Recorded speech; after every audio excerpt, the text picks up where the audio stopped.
YouTube. My name is Elizabeth. Welcome or welcome back to my channel, Bookends and Books, and welcome to part 3 of this series where I unpack my library. So if you have not seen the first 2 installments, I will leave links in the description box below. And if you have stayed with me until the end of the 2nd installment and you feel like comparing the results, you will see that I have moved some things around. A few books were added. These were books that were not necessarily boxed, but they are books from my TBR. And the thing is, I sort of realized that I had about the space of 4 or maybe 5 shelves left. And I still have like 8 boxes of books, plus several other books that are not in boxes that are from my TBR, like 150. So that means that I will not have enough space on my bookshelves. I will have to find solutions. Well, the solutions are either I double stack, which I rather not do, and the other solution is to cull. So in the previous videos, all the books that I said, oh, well, I'll put it on the maybe pile, but some of them are still in the bookcase, like I think this entire row here is a row of maybe. They will be boxed and they will be gone before the end of the process. Well, I don't know if they will be gone from my apartment before the end of the process, but at the end of the process, they will end up being rehomed. So either I take them to a used bookstore to exchange them for cash or credit, or I take them to the library where the friends of the library, where they will sell it and bring money to the library. So these are my 2 options. Things that have changed, for example, so this is my Shakespeare shelf. There used to be the classics with it, like Gilgamesh and ancient Rome and ancient Greece classics. These have moved to here. So these are the new classics, and I've added a couple of editions of the Iliad, which were on my bookshelf in the other room. The reason I decided to give their own shelves to this collection is that it will expand. It's a new interest of mine, and I know that the books from ancient Greece and ancient Rome and other ancient classics, this will expand, so that will need more room than just what's left by Shakespeare. What will I put with Shakespeare? I don't know yet. I know that this shelf here, where I have Jane Austen, P.G. Wodehouse, and Lucy Maud Montgomery, changes will be made. I don't know exactly what, but one of these 2 will go on the shelf under, and whatever's on that shelf, it may have to go. I don't know. And I've also decided to use the very top shelf. So that's like an extra 4 shelves. And what I intend to do is to put their mass market paperbacks of French books. Why French books? Because I have a ton of those. They used to live on the how do you call it, the mantelpiece, so on top of the fireplace, and they were piled horizontally like this, to the point that it was difficult to reach the bottom ones. So if I put like 1 row of stacked vertically like normally, I will have access to probably 100 extra books. I can barely reach that shelf. I will need a step ladder to get there, but I'll get there. It's not an issue. So with that said, let's continue with me unboxing some books. The box that I have, unboxing some books from boxes. I will have difficulty saying that for quite a while. So the box in front of me is box number 22. I will not lift it because it's about to give up on life. That poor box. That box is going to recycling because it barely made it from the wall just there to the chair here. So let's unbox.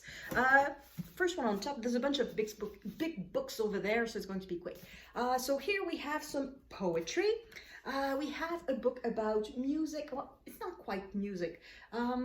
It's correspondences between music and art and literature in the 19th and 20th century. So this is volume 2. There's a volume 1 about everything before, but I care a bit less about that period, so I just bought volume 2. Here, a book I haven't read yet. It's part of my TBR, Goethe, Escher, and Bach. I don't know exactly what to expect from that book. It won a Pulitzer Prize. It's big, it's huge. So it's going to go on the shelf. So I'm about to do that. And I forgot to say that when all of this is done, when I'm finished moving books around and I've decided where everything goes, I'm just going to do a quick bookshelf tour. So you don't necessarily see me the way I cut the videos. You don't see me putting the books on the shelf, so you don't really know where they go. They're going to move around anyway, so it's just as well. I'm just going to give you a book tour at the end. So with that being said, let's continue. So a book about literature. This was actually a textbook, and it actually belongs to my brother. So if brother, you're looking at this, if you want your book back, just let me know. A book I had as a child about the kings, the history of the kings of France. I learned so much in that book, and I've read it so often. So in the middle, we have gorgeous colored pictures, but most of it is black and white. And it presents each king one by one with dates and major events, and it's just mini biographies of every king of France. It's just awesome. A travel book I probably bought on sale, Great Escapes. It's always nice to armchair travel a little bit. Ooh, the big book. Ooh, Norman Mailer. That one is gone. So that's the pile for books that are going away. I hated the title's in French. It is The Executioner's Song. I hated that book, so it goes away. Bye book. A book of art. The books are big. So that one I acquired last year, and it's about it's photographs from the gold rush, and they're all, I'm looking at it. It's just gorgeous photographs. So there's that. So I'll go place these books. And we are still in the oversized books with this 20th century, an illustrated history of our lives and time. These were super popular at the end of the 1990s. And ooh, another big book that weighs a ton, Florence. It's a beautifully illustrated book. So a beautiful art book. These two books are oversized, so they will go on the one and only shelf that can accommodate oversized books. And I think it's the one at the bottom here under the romance here. And that was the last book of this box, so see you in the next box. Let's now unbox box 21. By the way, between the end of the previous clip and this clip, I went over the bookshelves and I called a bit more. So for example, that bookshelf was about full. That was the shelf of maybes. I've kept like 3 of them. So all the rest is in a box near me. I don't think I'll show you the books that I've called because I think unhauls, they're not nice. It doesn't mean the books are not good. It just means I don't intend to reread them. It means I'm not particularly attached to them. So it's not necessarily the fault of the book. So yeah, I will not do an unhaul. So anyway, so that means a bit more room for good books. So what's in this? Okay, this is a mishmash. So we have some poetry, little volumes of poetry. Box set. A box set of little books of little French classics. Have I read them all? There's still one of them that I haven't read. So Mademoiselle de Maupin, I still haven't read that one by Théophile Gautier. But all the others I've read, including a couple of my favorites, Colombe by Prosper Mérimée and Au Bonheur des Dames. So that's The Lady's Paradise by Émile Zola. That is just so good. I have another book that belongs to my brother. This is Child 44. He told me, it's great, read it, you'll love it. And that's been a few years ago. Yeah, and there's a bookmark in it right at the beginning. There's something scary happening at the beginning, and I got scared. What else? More poetry. The Flowers of Evil by Baudelaire, the French version. And then I see another box set, and okay, I'll be back for the rest. Continuing with this box, I have a guidebook for Ottawa, Hiking Trails of Ottawa. A small essay that I bought at the Salon du Livre, so book fair in Montreal. Kids' books, books from when I was a child. I'm keeping those, it's sentimental value. The works of Georges Perec, so all of his fiction is in this book, and I've read it all. This is a completely read book. And what else? Capital Walks, another guidebook for Ottawa, and then a few more kids' books. I think I'll keep it for the next round. So here is Shakespeare, the New Cambridge Companion to Shakespeare. So it's a collection of essays on Shakespeare, and I have White Sargasso Sea by Jean Rhys. So I'll put those on the shelf. Another thing I wanted to mention is that at the moment I have a few unread books on these shelves. Ideally, I would like to be able to say I've read all the books on the shelves.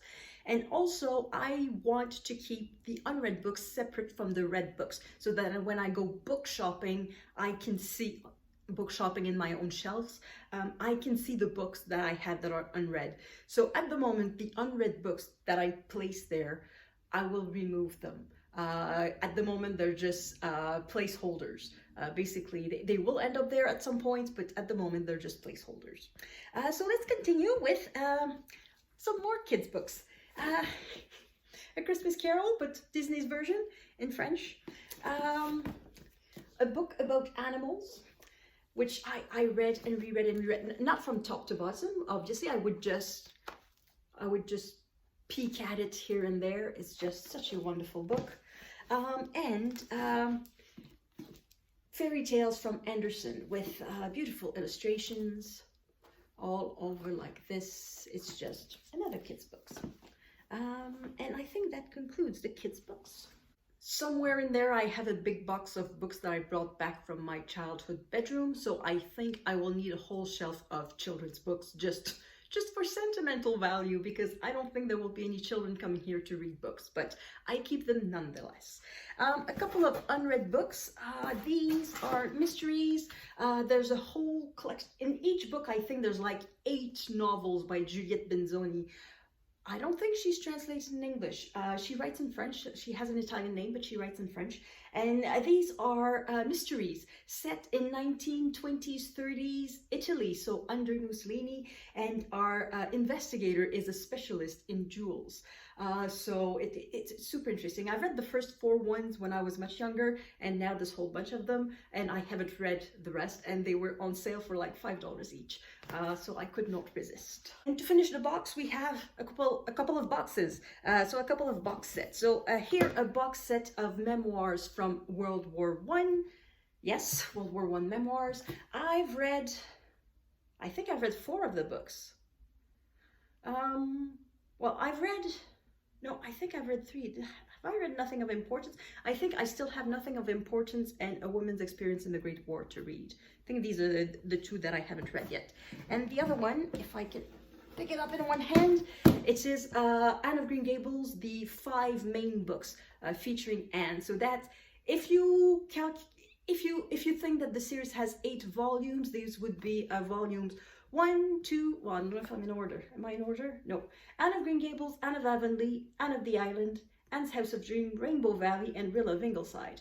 So they left out volumes 4 and 6. So it's 6 volumes, I can count, it's not 5.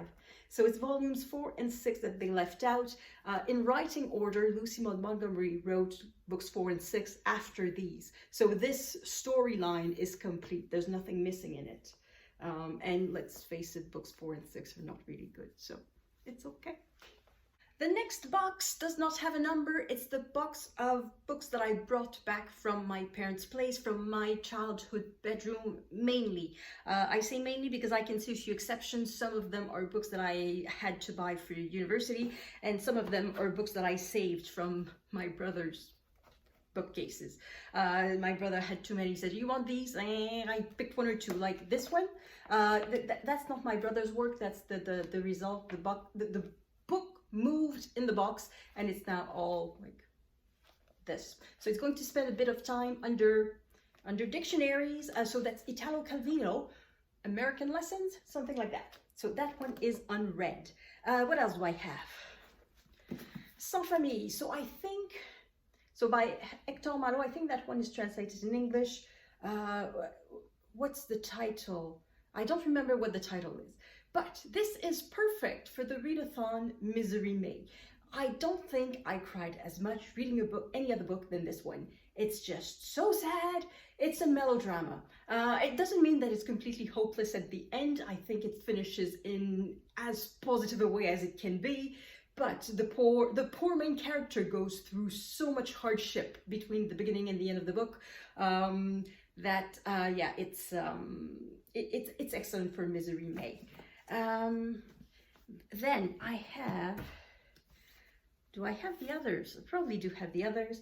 Les Semailles et les Moissons, Henri Troyat. So Henri Troyat is a French author whose first language was Russian. So he was very popular in the 1960s and 70s. He was a member of the French Academy, but he's one of these authors who's almost forgotten now. I think most people today do not read this author. It's a big series. Yeah, the other books are there too. So there's a series of like six books. So that's all part of the same series. And this is a White Fang by Jack London that I bought at with the school, like Scholastic or something like that. We could order books in English, and I bought that, and I don't think I read it because at the time I could not read in English. And okay, so I'll just place those and I'll be back. Next in that box, I can see a whole bunch of comics, a whole bunch of Garfield. They were Garfield albums. He was my favorite cartoon character when I was a kid. I have to say I don't love him much anymore. He's just a grumpy cat making, yeah. I don't like it as much as other comics, such as Asterix. So that's another one. Again, not necessarily the best one. Yeah, it still says Goscinny and Uderzo, but for this book, Goscinny was deceased, so it's just Uderzo. So the ones with just Uderzo are less good than the ones with the team of Goscinny and Uderzo. I also have a couple of Smurf albums and 3 Mafaldas. So I have, well, you can't see, I have the entire collection of Mafaldas. So these are the 3 that I had when I was a kid. And this, as opposed to Garfield, that becomes less funny with time, these become so much funnier with time. There are so many political jokes in these books. I don't understand what I saw in them as a kid, but as an adult, it's just brilliant. After that, let's continue with the books I had as a kid. Another cartoon character, this one not particularly famous, but yeah, it's one that I read. I didn't have the heart to give it away. A couple of bird books. When I was in 6th grade, I think there was something we did in class about birds, and I just fell in love with birds and I wanted to be a bird watcher. So I had these books. And then Martine, I don't know if you know her, but every girl, I would say mainly girls, my age and older, because these books are not young. I think the original copyright is from the 1950s. Oh no, 1982. Oh, it's not as old as I thought. I thought it was like from the 1950s or 60s. 1982, and they're just adorable. The illustrations are gorgeous. Whoops, you can't see now. You can't see, like this. So these are picture books, but for children about 6-7 years old, when you learn to read on your own, they're just awesome. And the rest of the books in this box are books that I didn't have the heart to give away. Well, didn't have the heart to give away.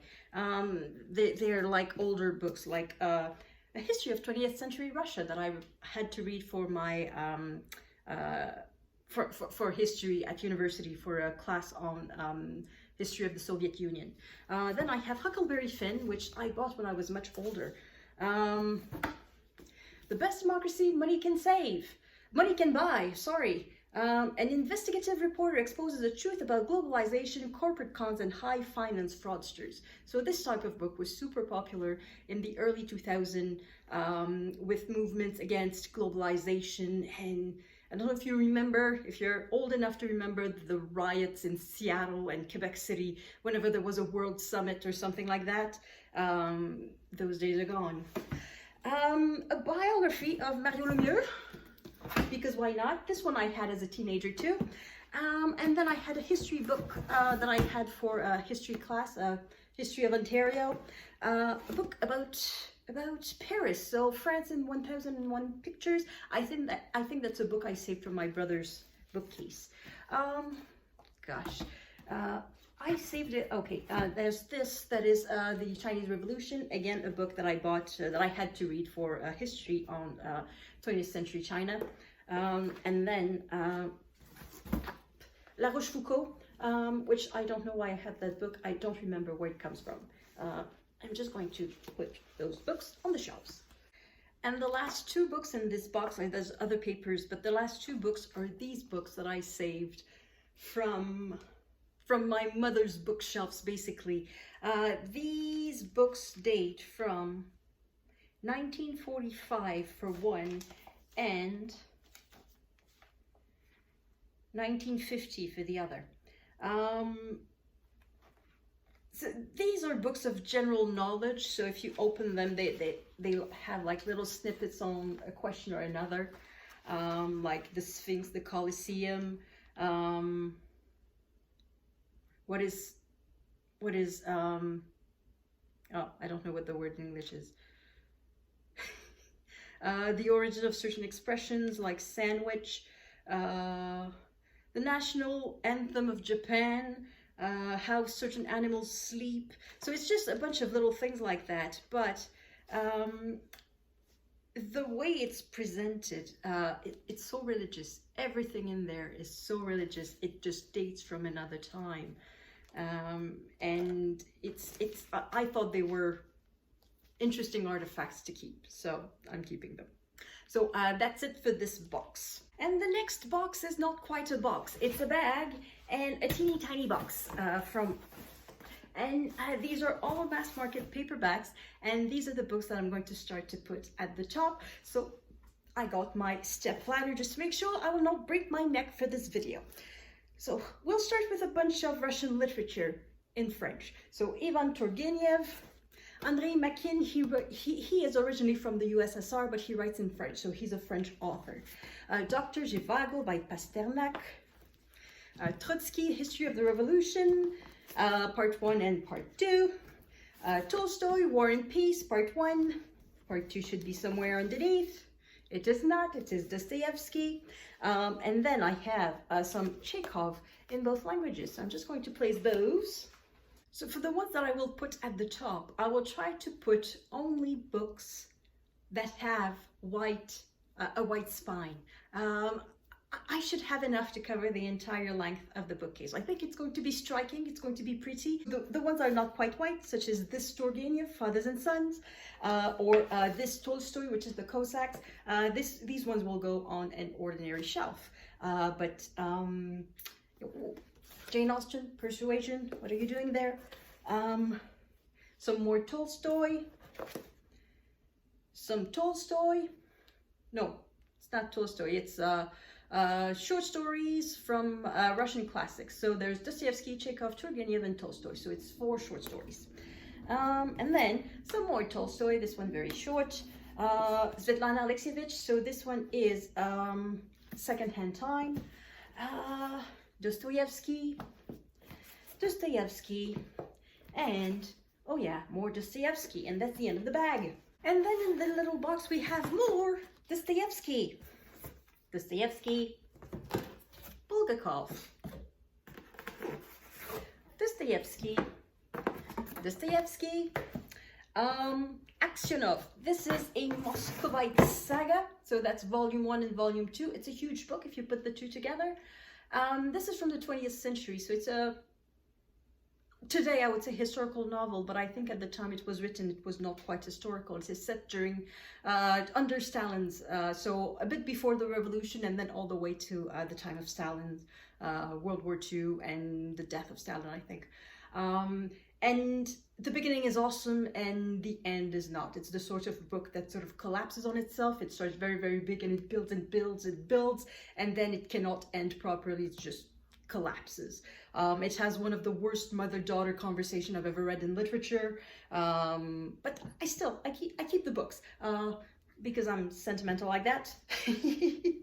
I'm being very picky about the ones that I put at the top. I really want the backs to be white, just white, not a bit yellowed by the sun, just white. I may have to review my criteria at the end of this unpacking. So what do we have? Another Andrei Makin, Vasily Grossman. This one has just been translated in English. Well, just been a couple of years ago. I think it is Stalingrad, so it is not the big famous one. It's the previous one, which I haven't read. It's not that good. I've started it a couple of times, but it's just, yeah, I'm going to read it at some point, but I think it's not as good as the other one, which is, in French, the title is Pour une juste cause. So whatever the title is in English. And what do we have here? More Dostoevsky, and again, more Dostoevsky. And to finish, Volume 2 of War and Peace. And I say to finish, no, there's another one by Andrei Kosovoy. That was super interesting. It's a history book about Russia from 1953 to 2016. And I think it was written in French originally. I don't think it's a translation. And when I read this book, I was sort of reminded of how chaotic the 1990s were in Russia, and that goes a long way to explain the success of Vladimir Putin. Yeah, and when Vladimir Putin was chosen by Boris Yeltsin as his successor, there was genuine belief that Putin would try to save democracy, which was, in hindsight, just ridiculous. Anyway, so that's the end of this little box. So in the next clip, I will be back with a big box. And now for the next box. It doesn't have a number on it, but it's just full of mass market paperbacks in French, because I know it's a box I made when I emptied the mantelpiece. So what will we find in here? That's a mystery. Oh, that one is by David Diop. What's the title in English? At Night All Blood is Black. I think that's the title in English. Very famous and very common on BookTube. A romance, some Annie Ernaux,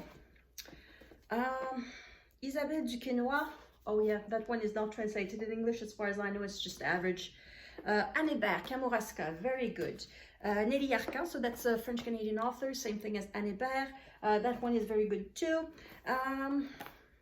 Joseph Andras, De Nos Faiblesses. I think this one has been translated in English, and I think the translation won a prize. I'm not entirely sure. A history book about the Medicis. This is a French translation of Stephen Greenblatt. I think the title in English is The Swerve, and it is about the book De Rerum Natura that was sort of saved from a monastery by a famous manuscript hunter from the the 15th century. Okay, I'll place those and I'll be back. Next, we have a bunch of books in English. You'll recognize them. Look at that. Julia Quinn, more Julia Quinn, again Julia Quinn, and more Julia Quinn. That's just the books falling. It's not surprising. Bridgerton and more Bridgerton. So what I'm going to do for the romance shelf, which is pretty much full, that one will be sort of double stacked like this. And what I'm going to do, I think I'm not going to do it right away, but at the end, I'm going to put like half and half in the back, half in the front, so that I know that if I have some Julia Quinn in the front, chances are it will be some Julia Quinn in the back too, so that I can find the books. So at the moment, I'll just stack them the way I can. Okay, next, Terry Pratchett. Sorry, I'm not even looking at you. Walter Scott.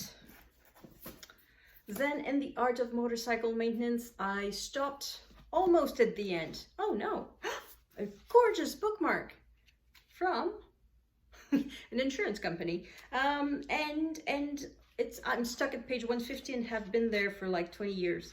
Do I have a date on that? So 8/10, February 20th, 2010. Yeah, I think it's from 2010. Do I keep it or not? Okay, well, I keep the bookmark. I don't want to. I don't care for that book, so bye-bye book. I need to call. I need to think about that. I need to call. So these ones I keep, and the bookmark I'll put just right there. And let's continue with the content of this book with a whole bunch of books in French. Philippe Lançon, that's a memoir about surviving the Charlie Hebdo attacks. Annie Ernaux, Emmanuel Carrère. This is a book about, it's a true crime book. The man in this book lived a lie for years and years and years. He pretended to be a doctor. He had a loving wife and children. He pretended to work in Switzerland. He lived in France near the border with Switzerland. He pretended to work in Switzerland, and that he could help his family in France just place money in Switzerland and make that discreetly because he was crossing the border morning and night. And he just used that money to live the lie. And then at some point he decided to kill his entire family because the lie was unraveling. So it's super sad, but it's troubling. But it's a good book. It's a very good book. A couple, Agatha Christie, Leila Slimani. I think she's been translated in English. Quite popular. A classic from the Czech Republic at the time, Czechoslovakia. No, at the time probably Austria. Was it Austria at the time? When does it date? The Good Soldier's Week. When was it published originally? 1932. No, it wasn't Austria. It was it was Czechoslovakia. A nice feel-good book from Japan, not translated in English, I think. Stefan Zweig, The World of Yesterday, just very, very good. A history book about the Crusades, and my hands are full, so I'll just place those. I said I had to call. I'm calling this one. It's not that good. It goes. Next, Anna Enquist, so translated from Dutch. I think I didn't like it that much, but I think I could like it more on a reread. So at the moment, it's a keeper. Linda Ferrante, the first book. I haven't read the other ones. This is a book on science. Science of 20th century. And then, Leonardo Padura, so a translation from the Spanish from Cuba, very good, a historical novel for the most part. A book I had to read in college, Chronique des Sept Misères by Patrick Chamoiseau, it deserves a reread. I didn't like it at the time, but I don't trust my judgment from that time. A Mystery by Alexander McCall Smith, set in Botswana. Style Exercise by Raymond Queneau. A book I had to read in university, The Sound and the Fury by Faulkner in French. Le Théorème du Perroquet. That is an attempt at making math a novel. It doesn't work. It goes. The Corpse Reader by Antonio Garrido, translated from Spanish, and it is set in ancient China. It's the story, I should say, of the first how do you call them, coroner, the first sort of medical doctor examining a corpse. However, that's the way they sell it at the back, but these events happen way past the half point of the book. So it's a bit of a mystery, it's a bit of a historical novel. Another Japanese feel-good book not translated in English. A book I haven't finished. I bet there's not a bookmark in between. It started well, but the books are falling at the top. I don't know if I'm going to keep it. Yeah. And this one, it's another supposedly feel-good book, not translated from Japanese, but I just hated it. There's something so terribly wrong about this book. It goes, it doesn't stay. Bye-bye book. What else? The Coral Island by Ballantine. That's very good. Another Agatha Christie, The Murder of Roger Ackroyd. Yukio Mishima that I had to read. Is this? No, that's not the one that I had to. Yes, it is. I had to read this one for university. So I had to read one for college and then one for university, and this one is for university. Rats by Robert Sullivan, super good. So the author decided to study rats in New York. So it's kind of a nature book in the middle of the one of the biggest cities in the world. Super interesting and not half as gross as it sounds. And then another romance, Eloisa James. And then what else do I have? Rivière d'Automne. Oh, that's a Chinese classic. It was really good. And then another Leonardo Padura that I really like. And then my hands are full, so I'll just place those on the shelves. Let's continue. Mario Vargas Llosa, who just passed away recently, and this book being probably one of his best, which is Aunt Julia and not the writer, and the scribe, the scrivener, something like that. And then That one is super funny. It's an anthropology book by Nigel Barley. This is volume 1 of, I think, 3. I don't have the other 2. Do I have the other 2? No, I don't have the other 2. And it's very good. Some more Mario Vargas Llosa. Nelson Mandela. If I read this, I'm going to read it in English. I'm not going to read it in French. So that one goes. And not because I don't want to read the book, but if I read this, I want to be able to hear the voice of Nelson Mandela in my head. And if I read it in French, I'll just hear some sort of generic French voice, which is not appropriate. So away it goes. What else? A book about Africa in French. History of the French Revolution, that was very interesting. History of the Near East, so basically Palestine, Israel, Syria, Lebanon, perhaps all the way to Iraq. I don't think so. I don't think it goes all the way to Iraq.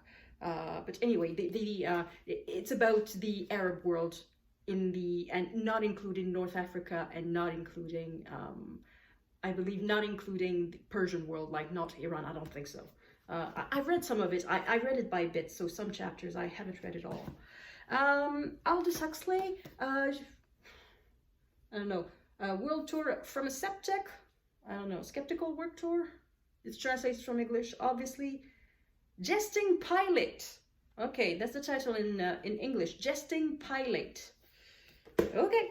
And then a memoir by the Lady-in-Waiting of Elizabeth of Austria, about whom I've just finished a biography. And then, what else? A book about Israel and Palestine. It's starting to date, but I believe the basic, the origins of the conflicts, they haven't changed in it's now, what, 70 years, 75 years, perhaps more.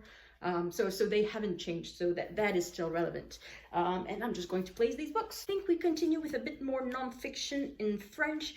So we have Umberto Eco, about literature, something like that. A bit of Dali. I think he had a diary for a while. So just a few pages of it, just a little excerpt. Book that I had to read for university, André Caspi, so a history of the United States. A book of science. Do white bears have the blues? So polar bears have the blues. And other questions from questions that were asked by readers of the New Scientist and which were answered by the magazine. A famous work of history, philosophy, depending on how you see it, Eichmann in Jerusalem by Anna Arendt. A book of French-Canadian history, Myths and Reality in the History of Quebec, so this one not translated in English, I'm pretty sure. A History of the Habsburgs by Henri Bogdan. I don't know if it's translated in English, likely it's not. I've read that one, it's very good. Nathan Wacho, is this translated? I don't know. This is about Peru, the defeat of the Incas in Peru. Does it say anything?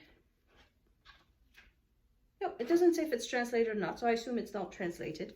And my hands are full, so I'll just place those books on the shelves. So the books that are at the top, though they all have a white spine and they are all the same size, they are not all from the same publishing house, so they are not identical in the way that they don't have the same fonts, and I'm going to try to regroup them by publishing house so that it has a nicer visual effect after.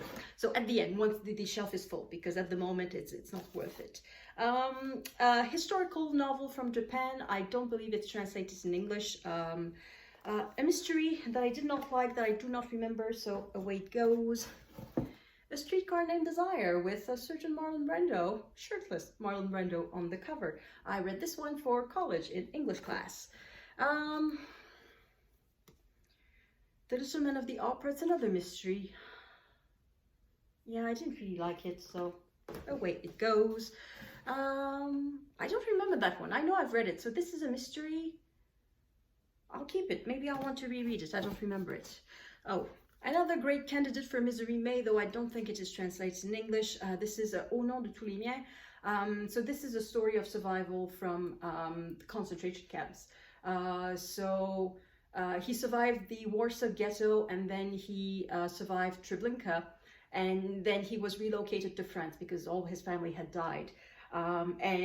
Years later, so he sort of overcame the hardships of World War II.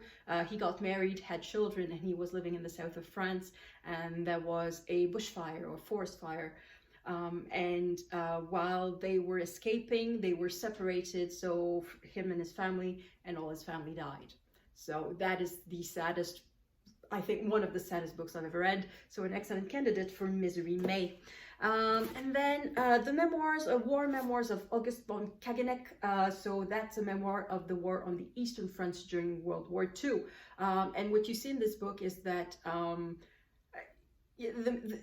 to explain the horrors of the Holocaust, the author says, we didn't know anything. We were just soldiers.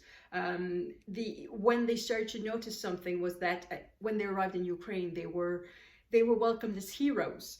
Because of course Ukraine hated the communist system in the Soviet Union, and Stalin had imposed a famine on them. So the Nazis, the Germans, not necessarily the Nazis, but the Germans were welcome. So they went through Ukraine very easily in 1941, 1942. And then on the way back in 1943-4, they were hated. They were being hounded away and very sincerely hated by the population. It was not manipulation. And that is when he realized, what the heck did we do? What happened during those 2 or 3 years that we are so hated? So that's to explain to explain the fact that they didn't know anything. So that's the main thesis in the book. For the rest, it's just military history, like we were fighting at this place and that place, and we had nothing to eat, and we didn't have the proper, at first we had the proper armament, but at the end it didn't work. They got all the way to his regiment, battalion, I don't know, got all the way to the doors of Moscow. They could see that the metro, if the metro had worked, they could have taken the metro all the way to downtown Moscow. But of course it wasn't working, and that's where the front line was. But anyway, and this is a play. I don't think it's translated in English. It became a movie that is now a cult movie, as we call it. It is, if we translate the word, the title word for word, it is Santa Claus is a piece of garbage. And it's just so funny. So yeah, so that's a keeper. And that's the end of this box. And so that's a lot of books for a single box. And I have 2 others full like that because they're just small books. So there are tons of books in there. I'll continue. Either it's the end of the clip. Once I've clipped all the clips together and cut me going back and forth to the shelves and all of that, if I have enough, that may be the end of it, the end of the video, but I'm continuing to unpack. So if this is the end of the video, I will say thank you everyone for watching, and I will see you in the next video, which will be part 4 of this unpacking of my library.